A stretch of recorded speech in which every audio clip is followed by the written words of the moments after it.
On m'appelle Mathias Sarr. Je suis forestier conservateur des eaux, forêts et chasse. Je suis l'assistant du coordinateur de sécurité du WAP. Bien entendu, le WAP, c'est l'ensemble des parcs de la sous-région ouest africaine, constitué de la Pendjari, les 3W et Arli.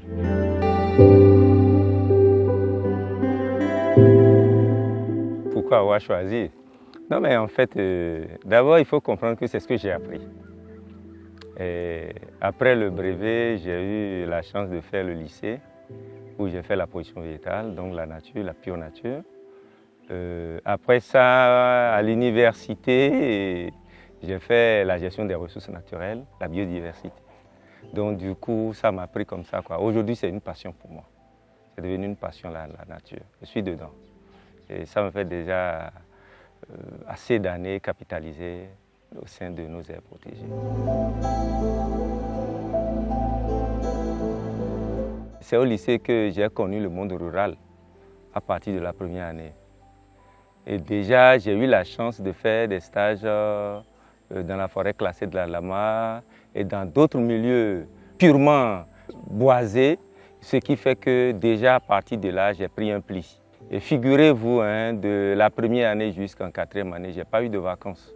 On nous donnait 2 mois de vacances à la fin de chaque année scolaire. Mais avant que l'année se termine, c'est que j'envoie une demande de stage qui m'a été toujours accordée. Voilà.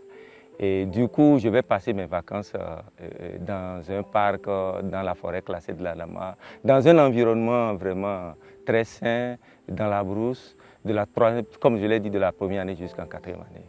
Et mes études de fin de cycle aussi, j'ai eu la chance de les passer du début jusqu'à la fin dans la brousse. Et c'est ça qui m'a vraiment donné le goût au départ. Et ce n'est pas que le niveau scolaire, non. À l'université aussi, c'est que j'ai eu la chance d'être encadré par des monuments de la conservation, comme le professeur Saint-Brice, voilà. C'est des gens qui nous ont donné le goût de l'environnement, le goût de la nature. Est-ce que vous voyez?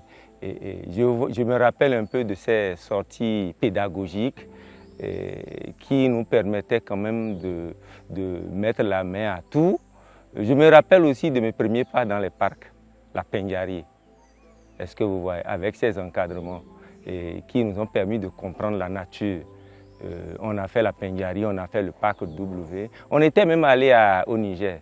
On a fait la zone de Kouré pour voir les girafes. Est-ce que vous voyez? Ça dit déjà à partir de là, je me sentais vraiment dedans. Ce n'était même plus à l'extérieur.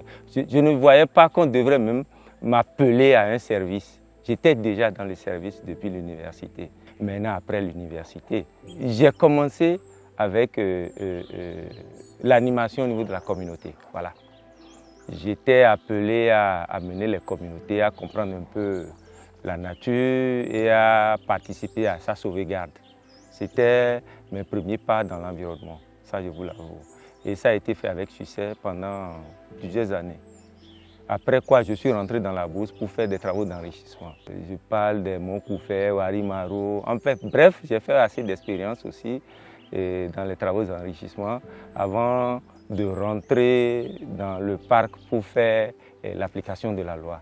Et dans ce domaine, je crois que j'ai déjà capitalisé 9 années d'expérience directement dans les parcs. Et avant de venir dans le parc, on était dans l'application de la loi un peu partout, sur le plan national ou bien sous-régional, et ce qui m'a permis de capitaliser assez d'expérience. J'ai eu la chance de faire des recrutements. J'ai participé activement au tout premier recrutement des Rangers pour African Parks. J'avais eu la chance de recruter 3 promotions de façon acculée. J'avais de la main-d'œuvre pour le travail. Donc la passion de conduire des jeunes sans frais qui étaient avides du travail, qui voulaient vraiment boxer pour protéger la nature. C'était vraiment pathétique. C'était bien, c'était beau, c'était joli. Est-ce que vous voyez? Donc j'ai pris cet élan et puis jusqu'à aujourd'hui, je suis dedans. Je me plais dedans. La motivation se trouve en 2 temps. Le premier, c'est la passion pour le travail. La passion de faire le travail sans recours, voilà, sans recours. Ça, c'est ça. Le deuxième, c'est l'organisation dans laquelle, l'ONG dans laquelle nous travaillons, qui ne ménage aucun effort pour aider le personnel à atteindre les résultats. Est-ce que vous voyez? Donc, vous voyez, vous êtes dans un système où vous avez de la passion du travail, où vous vous plaisez. On sent aussi l'appui de la hiérarchie qui vous renforce davantage. On a eu des moments résilients, on a eu des temps forts, des moments durs. Je vous ai parlé tout à l'heure de cas de nos personnels qu'il faut soutenir, mais ce n'est pas des moments assez faciles à gérer quand vous êtes responsable, mais on le gère. Mais malgré ça, on est dedans parce qu'on a l'appui de la hiérarchie. Vous voyez. Ils sont là, ils nous appuient dans tous les domaines. Même le loisir, est-ce que vous voyez? Si nous avons des gens qui quittent la ville pour venir se recueillir en brousse, et nous sommes dedans en plein temps, c'est du plaisir. Nous avons la chance de faire découvrir le parc à nos progénitures. Est-ce que vous voyez? Nous avons le temps de faire des visites-échanges, de comparer ce que nous faisons à sous d'autres cieux, d'échanger avec d'autres collègues qui font les mêmes activités que nous et de voir vraiment qu'on s'occupe de nous. Est-ce que vous voyez? Donc quand on s'occupe de toi, je pense que tu ne peux que donner le maximum. Tu n'as rien à regretter de ce que tu fais. En tout cas, pour le moment, je le dis, c'est pas mal et je m'y plais vraiment, quoi. La vraie valeur que j'apprécie au sein de African Park, c'est la résilience. À quelques degrés près, je ne dirais pas qu'on est les meilleurs, mais on fournit le maximum d'efforts. Effort suit effort, c'est-à-dire c'est quand on est parfois à bout de souffle qu'on met encore l'effort. La résilience pour nous, on a compris que ça a payé par le passé, ça continue de payer et ça va toujours payer, c'est clair. Donc je crois à ça et puis j'en suis vraiment conscient et j'en suis fier. Nous sommes dans un continuum et comme vous le voyez, le continuum est même inséparable. Nous avons des frontières virtuelles. Est-ce que vous voyez? J'ai parlé de 5 parcs. Pendjari, les 3 W, il y a le W Bénin, W Burkina, W Niger et puis Arli. L'animal ne connaît pas ça. Bon, il quitte ici, il va là-bas, il fait... Même par le passé, avant que les menaces n'évoluent, mais pour nous aussi, dans notre fonction, avec nos collègues des autres pays, on n'avait pas de limite.